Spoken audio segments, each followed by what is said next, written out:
আমি রাসূলকে জিজ্ঞাসা করলাম আল্লাহ পাকের নিকট সবচেয়ে দামি ইবাদত কোনটি? তখন নবী বললেন ক্বালা, নবী বলেন as-salatu ala waqtiha, যথা সময়ে নামাজ আদায় করা। এরপরে আব্দুল্লাহ রাদিয়াল্লাহু তাআলা আনহু বলেন আমি আবার নবীকে জিজ্ঞাসা করলাম সুম্মা আইয়ুন, ওগো নবী এরপরে কোনটি? তখন নবী বলেন ক্বালা বিরুল ওয়ালিদাইন, পিতামাতার সাথে সদ্ব্যবহার করা। নবী বলেন পিতামাতার সাথে সদ্ব্যবহার করা, ভালো ব্যবহার করা। এরপর আব্দুল্লাহ রাদিয়াল্লাহু তাআলা আনহু তিনি বলেন আমি আবার নবীকে জিজ্ঞাসা করলাম সুম্মা আইয়ুন, ওগো নবী এরপরে কোনটি? তখন নবী বলেন ক্বালা সুম্মাল জিহাদু ফি সাবিলিল্লাহ, এরপরে যে ইবাদত আল্লাহ পাকের কাছে দামি সেই ইবাদত হলো আল্লাহর রাস্তায় জিহাদ করা। সুবহানাল্লাহ, আল্লাহ পাকের রাস্তায় জিহাদ করা। তাহলে আসুন নবী করিম সাল্লাল্লাহু আলাইহি ওয়াসাল্লাম হাদিসের মধ্যে জানায় দিয়েছেন যে আল্লাহ পাকের নিকট সবচেয়ে দামি ইবাদত হলো তিনটি। এক নম্বরে হলো যথা সময়ে নামাজ আদায় করা, মানে ওয়াক্ত, যেই নামাজের যেই ওয়াক্ত সেই ওয়াক্তেই নামাজকে আদায় করা। দুই নম্বরে হলো মাতা পিতার সাথে সদ্ব্যবহার করা, ভালো ব্যবহার করা। তিন নম্বরে হলো আল্লাহর রাস্তায় জিহাদ করা। তাহলে এবার আসুন, যেহেতু রাসূল সাল্লাল্লাহু আলাইহি ওয়াসাল্লাম হাদিসের মধ্যে বলছেন, এবার আল্লাহ পাক কুরআনুল কারীমের মধ্যে আমার তেলাওয়াতকৃত আয়াতের মধ্যে আল্লাহ পাক বলছেন যে তোমার প্রতিপালকের নির্দেশ, আল্লাহ বলেন যে আল্লাহ পাক ছাড়া আর কারো ইবাদত করা যাবে না। এরপরে আল্লাহ বলেন ওয়াবিল ওয়ালিদাইনি ইহসানা, মাতা পিতার সাথে সদ্ব্যবহার করা, ভালো ব্যবহার করা। মাতা পিতার সাথে সদ্ব্যবহার করা, ভালো ব্যবহার করা আল্লাহ পাকই বলতেছেন। কিন্তু আফসোসের বিষয়, দুঃখের বিষয়, বর্তমান সময়ে আমাদের অনেক সন্তানগুলোকে দেখা যায় মাতা পিতার প্রতি সদ্ব্যবহার করে না, ভালো ব্যবহার করে না, খারাপ ব্যবহার করে। বর্তমান অধিকাংশই সন্তানরা এটাই করে। অথচ একবার তা চিন্তা করতেছ না, যেই মাকে তুমি কষ্ট দিতেছ, যেই বাবাকে তুমি কষ্ট দিতেছ, এই সন্তান তুমি একবার তা চিন্তা করো যে এই দুনিয়ার আলো, আমি এই দুনিয়া দেখতেছি, আমি দুনিয়ার ভোগ সুন্দর সব জিনিসই ভোগ করতেছি, দেখতেছি, এটা দেখানোর আমার মাধ্যম খেয়ে, সেই মাধ্যমটাই হলো আমার মাতা পিতা। আমার মাতা পিতা আমাকে দেখাইছে। এই চিন্তাগুলো সন্তান একবারও করে না, পিতামাতার প্রতি সদ্ব্যবহার করে না। দুঃখের বিষয়, আফসোসের বিষয়।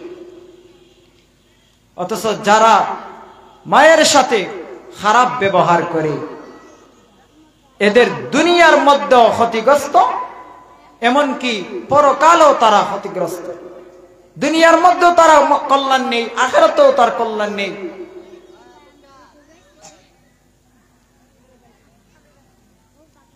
সব সময় সর্বদা মায়ের দোয়া নেওয়া, বাবার দোয়া নেওয়া।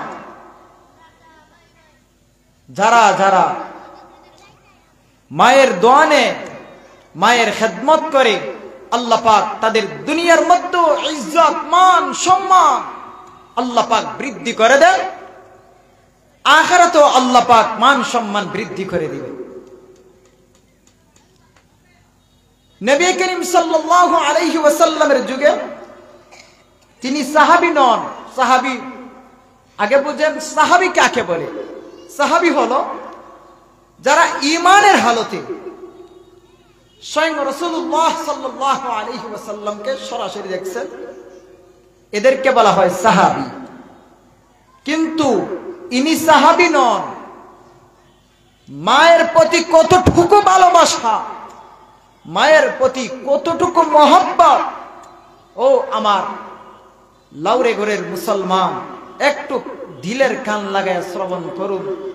দেখেন তিনি সাহাবী হতে পারেন নাই, কোন কারণে নবীকে দেখতে পারেন নাই?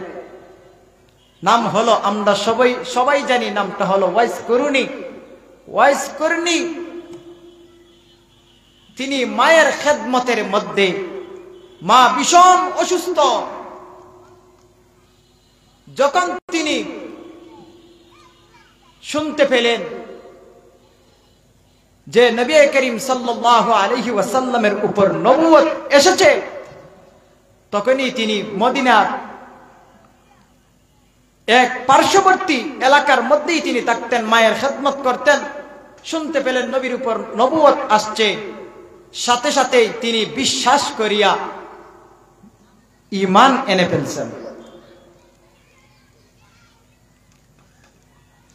ঈমান আনার পরে হযরতে ওয়াইস করনি ঈমান আনার পরে রাসূলুল্লাহ সাল্লাল্লাহু আলাইহি ওয়াসাল্লামের দরবারে সংবাদ পাঠালেন, ইয়া রাসূলুল্লাহ, আমি কি আপনার দরবারে খেদমতের জন্য আসব?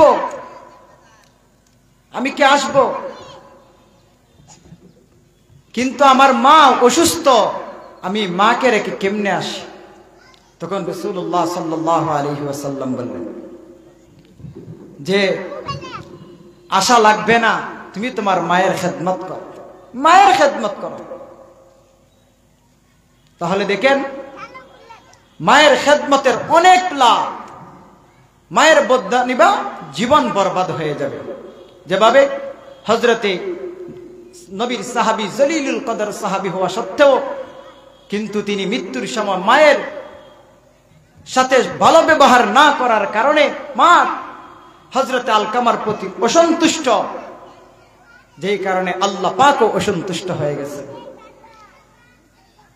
নবীর সাহাবী হযরতে আলকামা রাদিয়াল্লাহু তাআলা আনহু, নবীর সাহাবী একজন জলিলুল কদর সাহাবী হযরতে আলকামা রাদিয়াল্লাহু তাআলা আনহু, তিনি মায়ের সাথে এমন ভালো ব্যবহার করেন নাই, সৎ ব্যবহার করেন নাই, খারাপ ব্যবহার করেছেন। খারাপ ব্যবহার করার কারণে মা আলকামার প্রতি অসন্তুষ্ট হয়ে গেলেন, নারাজ হয়ে গেলেন, অসন্তুষ্ট হয়ে গেলেন। যখন আলকামা রাদিয়াল্লাহু তাআলা আনহু সাখরাতের সময় জবান দিয়ে কালিমা উচ্চারিত হয় নাই, জবান থেকে কালিমা উচ্চারিত হয় নাই, জবান থেকে কালিমা উচ্চারিত হয় নাই, এমন সময় নবীর সাহাবী হযরতে বেলাল রাদিয়াল্লাহু তাআলা আনহু আরো অনেক সাহাবারা এই জায়গায় উপস্থিত ছিলেন। উপস্থিত থাকার পরে সবাই আশ্চর্য হয়ে গেলেন। নবীর সাহাবী একজন জলিলুল কদর সাহাবী হওয়া সত্ত্বেও দেখা যায় মৃত্যুর সময় কালিমা জবান থেকে উচ্চারিত হয় নাই। এই সংবাদটা যখন রাসূলের কাছে পৌঁছলো, আমার নবীর কাছে পৌঁছার পর আমার নবী হযরতে আলকামা রাদিয়াল্লাহু তাআলা আনহুর কাছে আসলেন।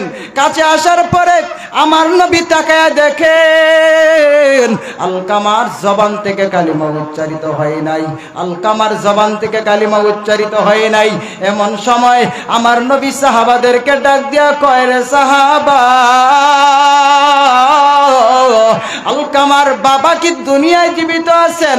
তখন সাহাবারা বললেন, ইয়া রাসূলুল্লাহ, ইয়া হাবিবাল্লাহ, ওগো নবীজি, আলকামার বাবা দুনিয়ায় নাই, তবে আলকামার মা দুনিয়ার মধ্যে জীবিত আছেন। আল্লাহর নবী ডাক দিয়া কন, ও সাহাবীরা, আলকামার মাকে আমার সামনে আনো।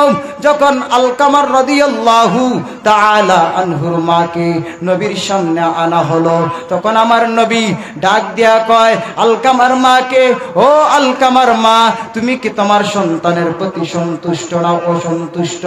তখন আলকামার মা জবাব দিলেন, ইয়া রাসূলুল্লাহ, ইয়া হাবিবাল্লাহ, আমি আলকামার প্রতি সন্তুষ্ট নয়, অসন্তুষ্ট। তখন আমার নবী ডাক দিয়া কয়, ও আলকামার মা,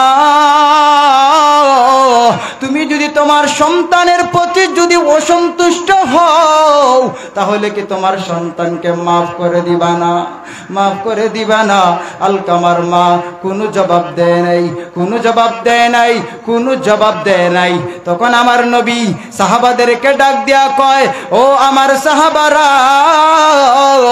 ওই দন দেখা যায় অনেকগুলো এই জায়গার মধ্যে লাকড়ি জমা করো, লাকড়ি জমা করে ওই জায়গায় আগুন ধরাও, আগুন ধরাও। তখন আলকামার মা ডাক দিয়া কয়, ইয়া রাসূলুল্লাহ, ইয়া হাবিবাল্লাহ, ওগো নবীজি, আপনি এই জায়গায় আগুন ধরায় লাভ কি? আগুন ধরাবেন কেন গো নবী? তখন নবী ডাক দিয়া কন, ও আলকামার মা শোনো, এই জায়গার মধ্যে এই জন্য আগুন ধরাবো, তুমি যদি তোমার এই সন্তানকে যদি মাফ না দাও, তুমি যদি তোমার সন্তানের প্রতি যদি অসন্তুষ্ট থাকো, তাহলে আল্লাহ তার প্রতি অসন্তুষ্ট। মৃত্যুর পরে সে জাহান্নামের আগুনে জ্বলতে হবে, জাহান্নামের মধ্যে যেতে হবে, জাহান্নামের আগুনে জ্বলতে হবে। এই জন্য আমি নবী তাকে দুনিয়া থেকে জ্বালিয়ে দেয়, আর তাকে জাহান্নামে জ্বলতে হবে না। তখন আমার নবী এই কথা বললেন, বলার পরে আলকামার মা ডাক দিয়া কন, ইয়া রাসূলুল্লাহ, ইয়া হাবিবাল্লাহ, ওগো নবীজি, যেই সন্তানকে 10 মাস 10 দিন 9 মাস 10 দিন আমি পেটের মধ্যে রাখলাম, আমি এত আদর করলাম, এত মায়া করলাম, আজ আমার সামনে, আমার চোখের সামনে আমার সন্তান জ্বলবে, আমি মা হইয়া কেমনে সহ্য করি গো নবী? আমি এটা সহ্য করতে পারবো না, আমি সহ্য করতে পারবো না। তখন এমন সময় আলকামার মা ডাক দিয়া বললেন, ইয়া রাসূলুল্লাহ, আমার সন্তানের প্রতি আমি যে অসন্তুষ্ট ছিলাম, আমার সন্তানের প্রতি আমি যে নারাজ ছিলাম, ইয়া রাসূলুল্লাহ, যেই কারণে আমার সন্তান আমাকে কষ্ট দিছে, আমি সেটা মাফ করে দিলাম, আমি মাফ করে দিলাম। এমন সময় যেই মাত্র এই কথা আলকামার মা বললেন, এমন সময় হযরতে আলকামা রাদিয়াল্লাহু তাআলা আনহুর জবান থেকে উচ্চারিত হয়ে গেল, আশহাদু আল্লা ইলাহা ইল্লাল্লাহু ওয়া আশহাদু আন্না মুহাম্মাদান আবদুহু ওয়া রাসূলুহু, আবদুহু ওয়া রাসূলুহু। হযরতে আলকামা রাদিয়াল্লাহু তাআলা আনহু জবান থেকে উচ্চারিত হয়ে যায়। তাহলে দেখেন, নবীর একজন জলিলুল কদর সাহাবী হওয়া সত্ত্বেও মায়ের প্রতি একটু এই অসন্তুষ্ট থাকার কারণে, মা তার প্রতি অসন্তুষ্ট হওয়ার কারণে তার জীবন পর্যন্ত সব জিনিসে বরবাদ হয়ে যায়। এমনকি মৃত্যুর সময় কালিমা নসিব হয় না। মায়ের দোয়া সব সময় রাখতে হবে। মায়ের প্রতি আপনার যতটুকু আল্লাহ পাকের হক অধিকার বলেছেন ততটুকু আমরা পালন করতে হবে। তাহলে অবশ্যই আল্লাহ পাক দুনিয়ার মধ্যেও সম্মান, আখিরাতের মধ্যেও সম্মান দান করবেন। আল্লাহ পাক যেন যে যা কিছু